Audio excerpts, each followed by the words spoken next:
Hi guys, welcome back to our channel operation Sindoor. ఈ ఆపరేషన్కి పేరు పెట్టడానికి గల మెయిన్ అర్థం తెలిసాక నేను చాలా సర్ప్రైజ్ ఫీల్ అయ్యాను. పెహల్గాం దాడిలో ఎంతోమంది స్త్రీలు వాళ్ళ భర్తలతో పాటు వాళ్ళ నుదుటిన సింధూరాన్ని పెట్టుకునే అవకాశాన్ని కూడా కోల్పోయారు. అందుకే ఈ ఆపరేషన్కి ఆపరేషన్ సింధూర్ అని పేరు పెట్టారు. ఈ ఆపరేషన్కి ఇంత జస్టిఫైడ్ టైటిల్ పెట్టగానే నేనే ఇంత సర్ప్రైజ్ అయ్యానంటే అక్కడ పాకిస్తాన్ వాళ్ళు అవ్వకై చచ్చిపోయి ఉంటారు.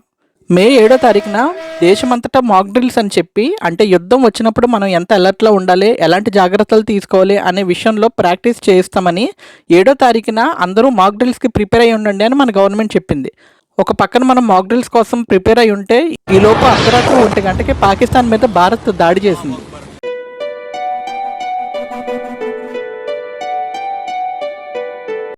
మే 7వ తారీఖున అర్ధరాత్రి 1:05 నుంచి 1:30 వరకు జరిగిన అటాక్స్ ఇవి. అండ్ ఈ అటాక్స్ జరిగిన ప్లేసెస్ ఇవి: బహవల్పూర్ పాకిస్తాన్, జైషీ మొహమ్మద్ హెడ్ క్వార్టర్స్ ఇది. మురుత్కి లష్కర్ ఈ తోయిబా బేస్ ఇది. గుల్పూర్ లాంచ్ ప్యాడ్ ఫర్ ఇన్ఫ్లిట్రేషన్కి సంబంధించింది ఇది.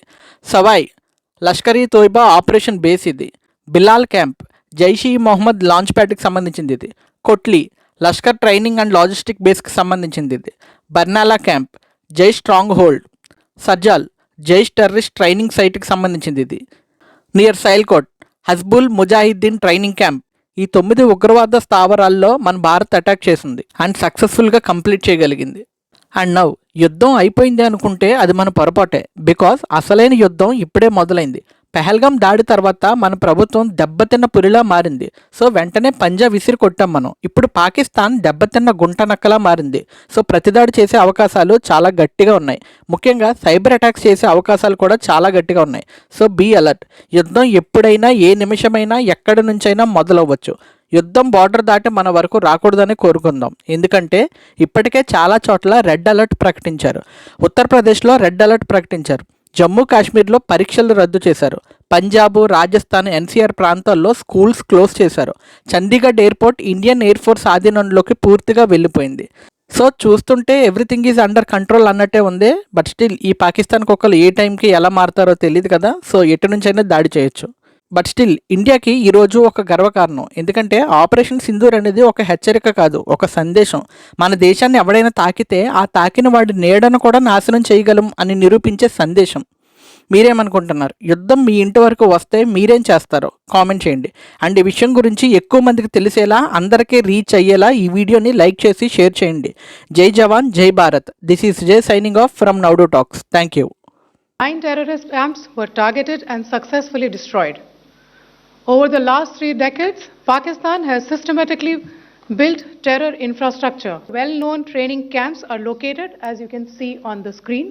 कि रात 1:05 से 1:30 बजे के बीच ऑपरेशन सिंदूर 22 अप्रैल को पहलगाम में हुए विभत्स आतंकवादी हमले के शिकार मासूम नागरिकों व उनके परिवारों को न्याय देने के लिए लॉन्च किया गया था.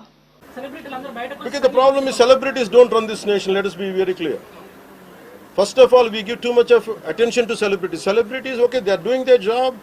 They love their nation. It is actually, really we have to appreciate. That's it. But don't expect celebrities to run this nation. Celebrities don't run this nation. If anyone who is running this nation, it is proper political leaders who knows the nitty-gritties of the nation and who also length and breadth of the nation, who knows the each and every issue of this nation. They are the ones who are running this nation. So let us not give too much of too much of thought to celebrities. Don't expect anything out of them.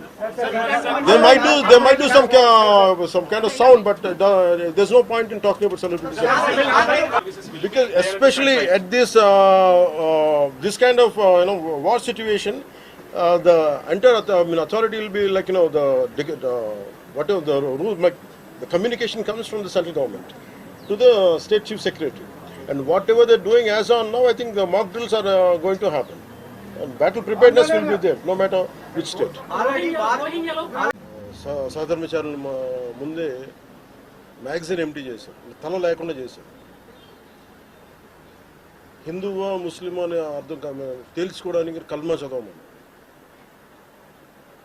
ఇంత ఘాతుకంగా చంపిన తర్వాత దేశం మొత్తం కూడా ఒక decisive action, ఒక బోల్డ్ action కోసం ఎదురు చూస్తుంది. అది నిన్న రాత్రి జరగటం. ఇలాంటి సమయంలో దాదాపు 9 ప్రాంతాల్లో 15 కిలోమీటర్ల నుంచి దాదాపు 200 కిలోమీటర్ల లోపల వరకు వెళ్ళి భారతదేశ సైన్యం అక్కడున్న మిలిటరీ ఎస్టాబ్లిష్మెంట్స్కి దాడి చేయకుండా, అక్కడున్న సివిలియన్ క్యాజువాలిటీస్ లేకుండా కేవలం ఎవరైతే ఉగ్రవాద సంస్థలు ఉన్నాయో, ముఖ్యంగా ఈ 3 సంస్థల మీద ప్రత్యేకించి దాడులు జరపడం, వాటిని ధ్వంసం చేయడం నిజంగా ఇది భారతదేశం ప్రతి ఒక్కరూ హర్షించదగ్గ విషయం. ఎందుకంటే 90s నుంచి కూడా కశ్మీర్ అనేది మనకి ఎప్పటి నుంచో Kashmir is an integral part of our nation, as undeniable fact అది. కానీ ప్రత్యేకించి ఈ ఉగ్రవాద మూకలు, పాకిస్తాన్ ప్రేరేపిత ఉగ్రవాద మూకలు, ఇది 90లో కూడా ఇలాగే కశ్మీరీ హిందూస్ని కశ్మీరీ పండిట్స్ని చంపేశారు. ఇట్లాగే చంపేసి కొంతమంది గతంలో కూడా చంపేస్తే అలాగే వాళ్ళని అంత్యక్రియలు చేయడానికి వాళ్ళని శ్మశానం దగ్గర తీసుకెళ్తే అక్కడ కూడా మిగతా కొంతమంది హిందువులను చంపేశారు. సో హిందువుల మీద దాడి అనేది ఇది అనాదిగా జరుగుతూనే ఉంది. కానీ I think it is a right time to take a decisive and bold action. It's a commendable job done by our army personnel and defense personnel, and we have to appreciate them. We'll stand by them under the leadership of Honorable Prime Minister Modi ji. We will stand by you, sir, and whatever you have taken, whatever decision, bold decision you take, we're going to stand by you. We are with you. Idi at the same time, Barnala camp Bhimber ये LOC से 9 kilometre दूर है। यहाँ पर हथियार handling, ID व जंगल survival का प्रशिक्षण केंद्र था। अब्बास कैंप कोटली यह एलओसी से 13 किलोमीटर दूर है। लश्कर तौयबा का फिदाइन यहाँ तैयार होता था। इसकी कैपेसिटी 15 टेररिस्ट को ट्रेन करने की थी। अब मैं पाकिस्तान के अंदर के टारगेट से अवगत कराना चाहूंगी। पहला, सर्जल कैंप सियालकोट। यह अंतर्राष्ट्रीय सीमा से 6 किलोमीटर की दूरी पर है, साबा कठुआ के सामने। मार्च 2025 में जम्मू एंड कश्मीर पुलिस के 4 जवानों की जो हत्या की गई थी, उन आतंकवादियों को इसी जगह पर ट्रेन किया गया था। दूसरा, महमूना जाया कैंप सियालकोट। यह 18 से 12 किलोमीटर आईबी से दूर था। हिजबुल मुजाहिदीन का बहुत बड़ा कैंप था। यह कठुआ जम्मू क्षेत्र में आतंक फैलाने का नियंत्रण केंद्र था। पठानकोट एयरफोर्स बेस पर किया गया हमला भी इसी कैंप से प्लान और डायरेक्ट किया गया था। मरकज ताइबा मुरीद के, यह आईबी से 18 से 25 किलोमीटर दूरी पर है। 2008 के मुंबई हमले के आतंकी भी यहीं से प्रशिक्षित हुए थे। 100 किलोमीटर दूर है। जैश ए मोहम्मद का मुख्यालय था। यहाँ पर रिक्रूटमेंट, ट्रेनिंग व इंडोक्ट्रिनेशन का केंद्र भी था।